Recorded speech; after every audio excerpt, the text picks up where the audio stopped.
तो आपको इसमें सबसे पहले अपडेट बताते हैं। बेटियों से बर्बरता का जो पूरा मामला है, इसमें पुलिस ने तुरंत अपनी जांच शुरू की और जो खुलासे हुए वो चौंकाने वाले। 6 आरोपियों को गिरफ्तार किया जा चुका है अभी तक, ये अपडेट है।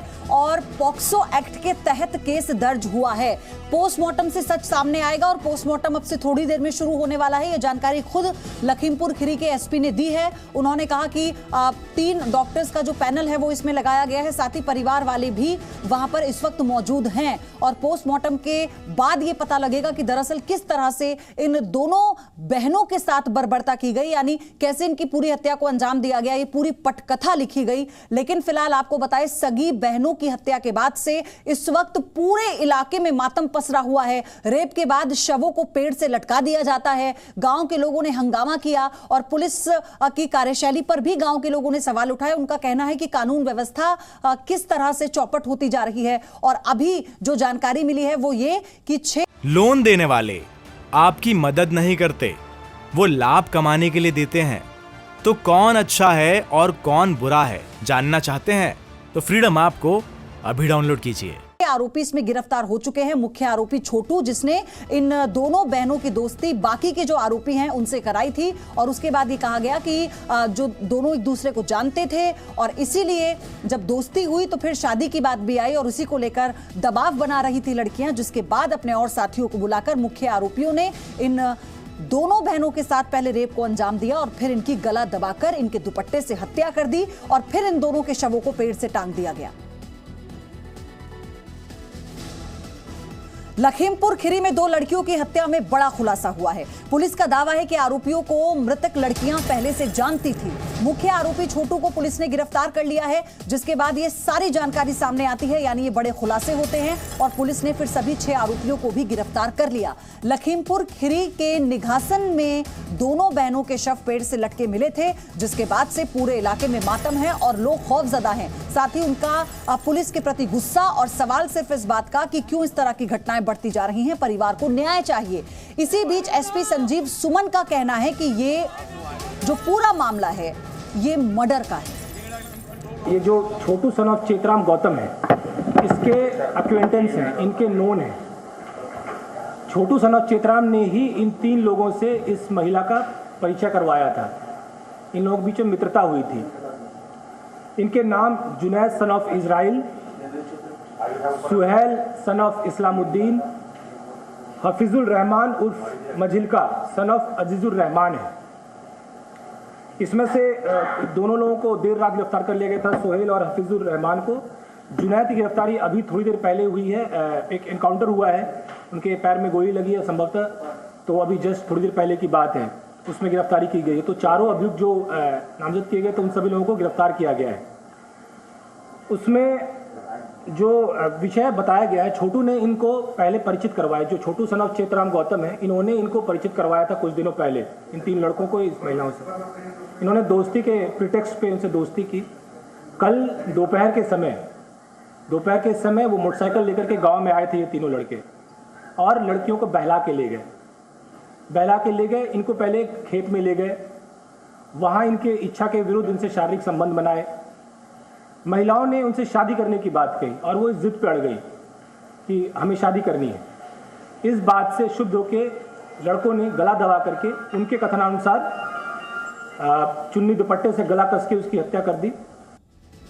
यूपी के डिप्टी सीएम ने क्या कहा है, आपको सुनाते हैं। देखिए, जो लखीमपुर की घटना है वह बहुत दुखद और बहुत दुर्भाग्यपूर्ण है, पीड़ाजनक है। और इस दुख की घड़ी में विशेष तौर से पीड़ित परिवार के साथ सरकार खड़ी है। लेकिन जहाँ तक अपराध करने वालों की बात है, वो अपराध करने वाला एक भी अपराधी बचने नहीं पाएगा। वो चाहे उसको बचाने की कोई कोशिश करे, छिपाने की कोशिश करे, लेकिन उनको खोज निकाला जाएगा। उनके खिलाफ ऐसी कठोरतम कार्रवाई की जाएगी जो मिसाल बनेगी।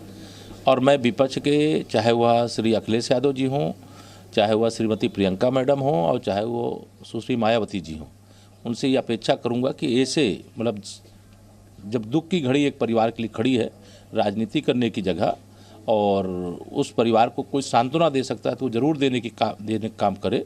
लेकिन मैं आज के दिन यही कहूँगा कि उत्तर प्रदेश में कानून का राज था, कानून का राज है और कानून का राज रहेगा।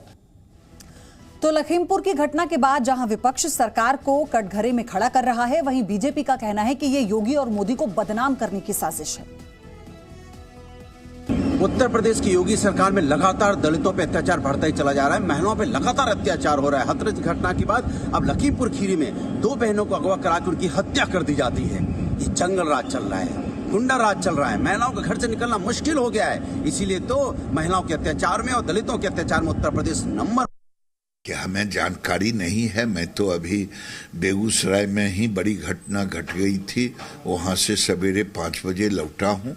मुझे पूरा विश्वास है योगी जी जैसा शासन जिस राज्य में हो वहाँ किसी को न्याय में मिलने में दिक्कत नहीं हो। अच्छा, एक सवाल ये है क्योंकि मायावती ट्वीट कर रही है निघासन घटना को लेकर, जबकि उनकी सरकार में खुद एक बड़ी घटना निघासन में हुई थी जिसकी चर्चा पूरे देश भर में हुई थी और उसको लेकर, तो उस पर इस तरह घटनाओं पर राजनीति करना कितना ठीक है?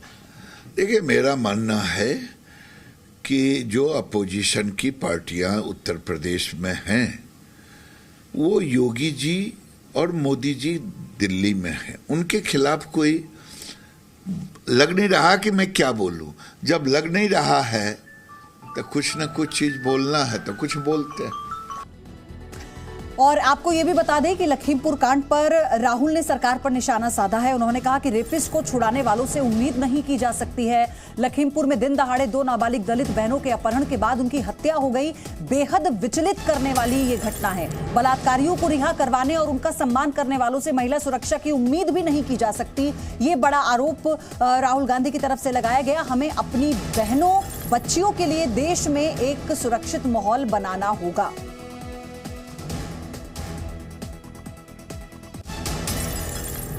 शुभम पांडे मेरे सहयोगी हमारे साथ इस खबर पर लगातार जुड़ रहे हैं। शुभम, अब इस घटना के बाद से चाहे समाजवादी पार्टी हो या कांग्रेस, अब राज्य सरकार पर हमला बोलना शुरू कर दिया है सबने।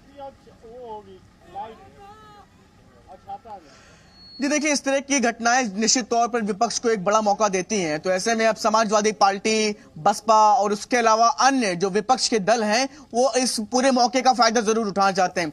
कल ही समाजवादी पार्टी की तरफ से इसको लेकर के ट्वीट किया गया था, प्रियंका गांधी ने भी इसको लेकर के ट्वीट किया था, और आज बसपा सुप्रीमो मायावती की तरफ से भी इस पूरे मामले को लेकर के ट्वीट किया गया। और उत्तर प्रदेश की योगी सरकार जो लगातार बेहतर कानून व्यवस्था को लेकर के बात करती है, इन्हीं तमाम मुद्दों को लेकर के उत्तर प्रदेश की योगी सरकार पर सवाल उठाएं।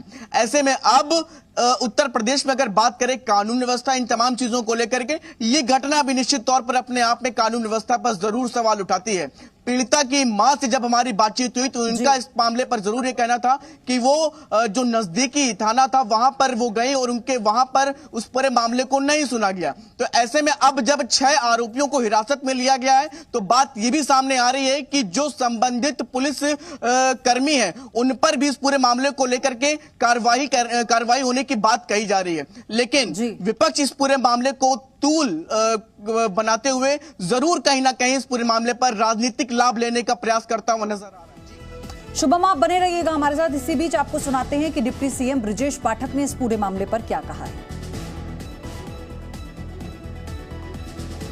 लखीमपुर मामले को लेकर पुलिस ने पूरी घटना का खुलासा कर दिया है। हमारे साथ UP deputy CM Brajesh Pathak ji, उनसे बात करते हैं। लखीमपुर की घटना को लेकर पुलिस ने खुलासा कर दिया है, क्या कुछ अब इस पूरे मामले में आगे की कार्रवाई की? देखिए, पूरे प्रकरण को शासन ने गंभीरता के साथ लिया था। हम सीधी नज़र बनाए हुए थे, अधिकारियों के संपर्क में थे। पूरी घटना का खुलासा हो गया है। 3 अभियुक्त मौके से गिरफ्तार हुए हैं, उसमें जुनैद, सुहेल और हफीजुर रहमान। इसके साथ ही जब ये घटना हो गई उसके बाद 2 व्यक्तियों को फ़ोन करके उन लोगों ने मौके पर बुलाया और उसके बाद गला दबाकर हत्या की और उसके बाद उन्हें उनकी चुन्नी से हैंग कर दिया है। एक व्यक्ति को मुठभेड़ के बाद गिरफ्तार किया गया है, उसके पैर में गोली लगी है और इसमें हम कड़ी कार्रवाई करने वाले हैं। हम भारतीय दंड संहिता के तहत और अन्य जो अधिनियम है उनके तहत कड़ी कार्रवाई करेंगे। पूरे मामले को फास्ट ट्रैक कोर्ट में ले जाएंगे और उससे शीघ्र पीड़ित परिवार को न्याय दिलाएंगे। हमारी सरकार पीड़ित परिवार के साथ खड़ी है। लगातार विपक्ष आरोप लगा रहा है, चाहे प्रियंका गांधी हो, मायावती हो या अखिलेश। को आप जानते हैं उनका काम हर मामले में राजनीति करना है, जबकि ऐसी दुखद घटना पर राजनीति करने से बाज आना चाहिए राजनीतिक दलों को। हमारी सरकार हर आपराधिक घटना को गंभीरता के साथ लेती है और उसमें हम ऐसी कड़ी कार्रवाई करते हैं कि आने वाली पुश्ती भी रूह कांपेगी उन लोगों की। लोन देने वाले आपकी मदद नहीं करते, वो लाभ कमाने के लिए देते हैं। तो कौन अच्छा है और कौन बुरा है जानना चाहते हैं तो फ्रीडम ऐप को अभी डाउनलोड कीजिए।